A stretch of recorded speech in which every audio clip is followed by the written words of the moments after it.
Everybody, so today we're going to go over tree diagrams, binomial probability distributions, and expected value.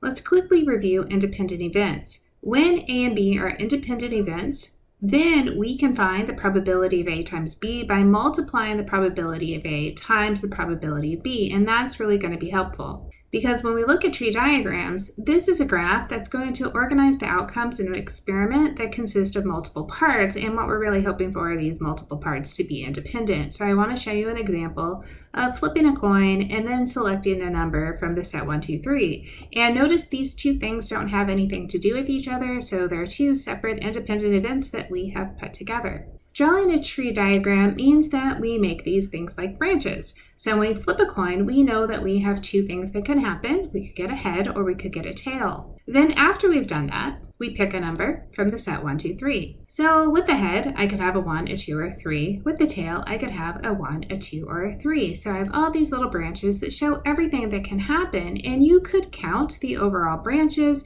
and see that I have a total of 6 outcomes for this experiment. So let's say we want to know the probability of getting a head and the number 3. So what I'm going to do is I'm going to add the probabilities in the tree diagram. So the probability of getting a head was a half, probability of tails was a half. And then the probability after I got a head of getting a 1 would be 1 over 3, a 2 is 1 over 3, a 3 is 1 over 3. So I'm individually looking at the two separate parts of this experiment and then putting it all together. So same thing at the bottom, I have a third of a chance of getting 1, a third of getting 2, a third of getting 3. Then when I look at the overall probability of getting a head and a 3, which would be a head and a 3, I want to do 1/2 times 1/3 is 1 over 6. So this is the probability of head and the number 3. The second thing I want to find is the probability of getting a tail and an odd number. So I can look at the tail down at the bottom part, and then the odd number would be the 1 or the 3. So I have 2 of these because it's or.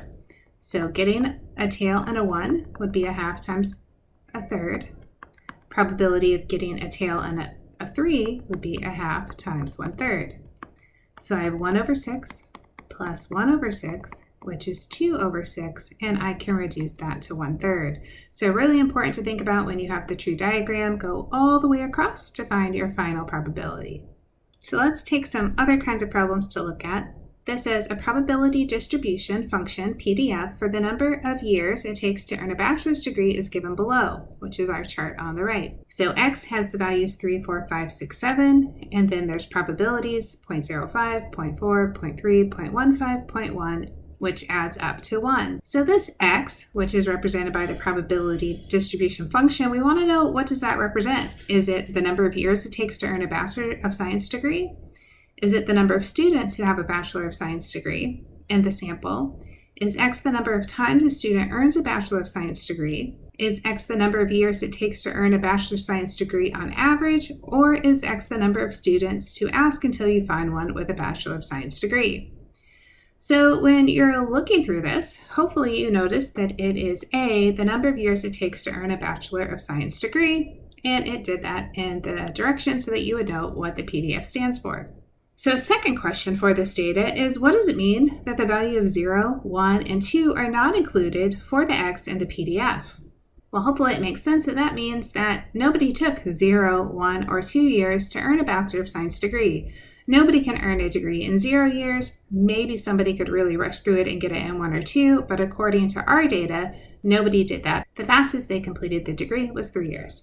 Another type of distribution we want to talk about is the binomial distribution. A binomial distribution has a fixed number of trials that we're going to represent by the lowercase number n. For each trial, there are 2 outcomes called either a success or a failure. Generally, we use the letter P to represent the probability of a success, and then the probability of a failure would be 1 minus P, and note that each of the n trials are independent. Let's take an example where we take a multiple choice test that has 4 choices for each question and 6 questions.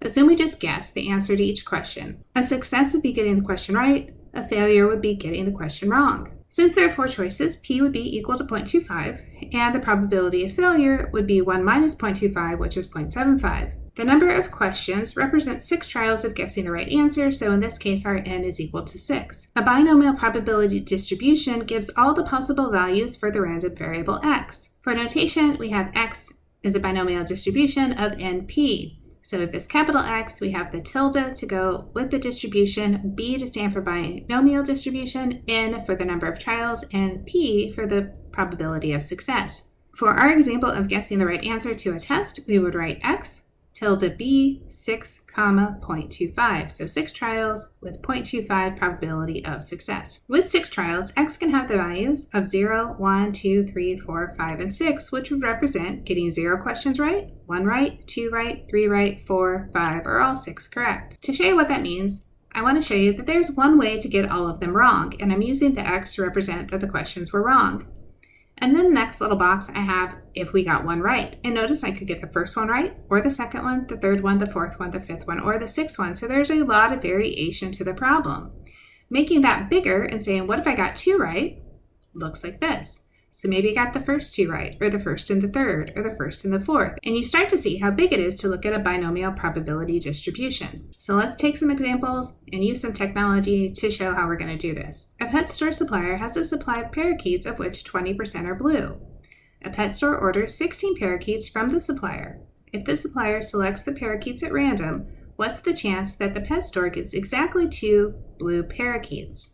So here's our probability distribution. We have x is a binomial distribution where n is 16 because we have 16 parakeets, and the probability of success is 0.20 for 20%.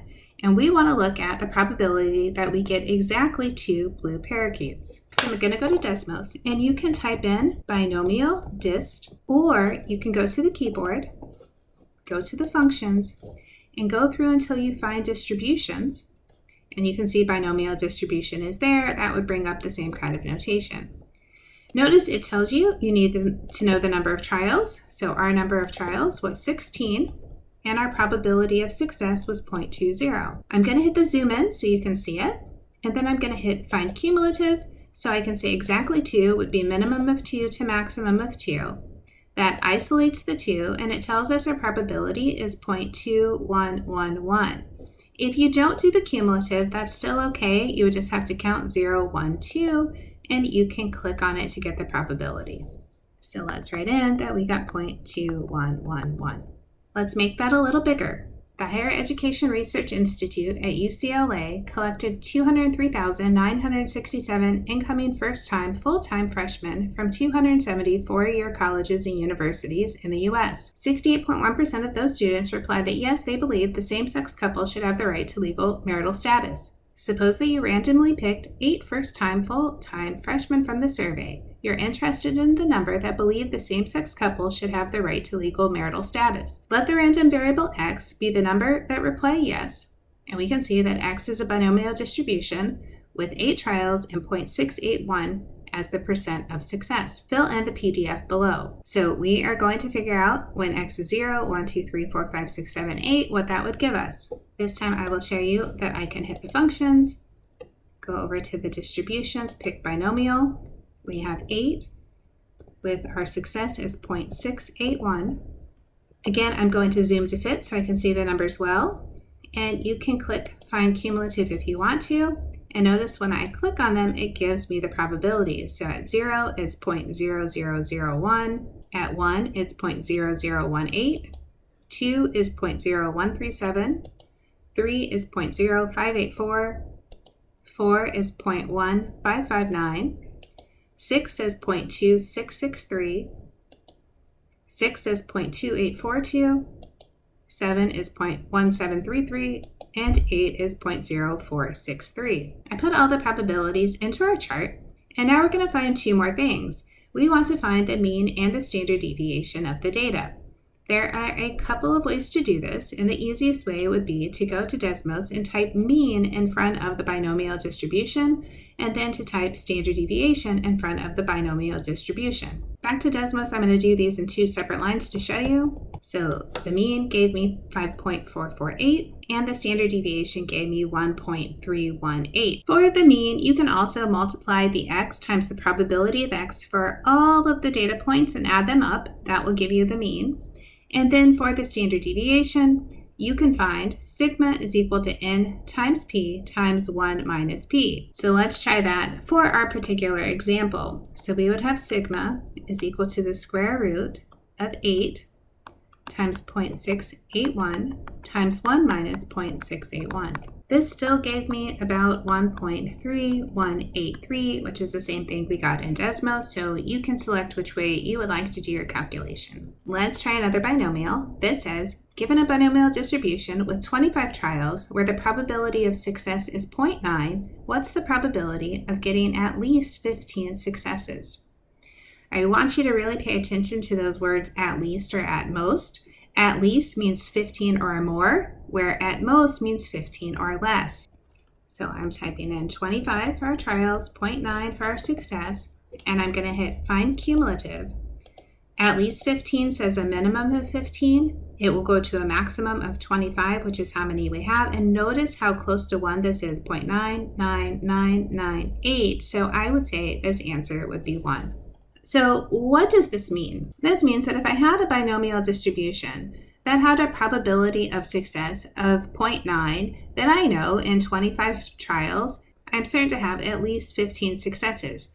Maybe I have 15, maybe I have 16, maybe I have 17, but I know I'm not going to have less than 15 successes in this particular experiment. So the last thing I want to talk to you about today is expected value. Expected value is just an average. It looks at all the outcomes of an experiment and uses the probability of each outcome to come up with a value we can expect on average for conducting the experiment.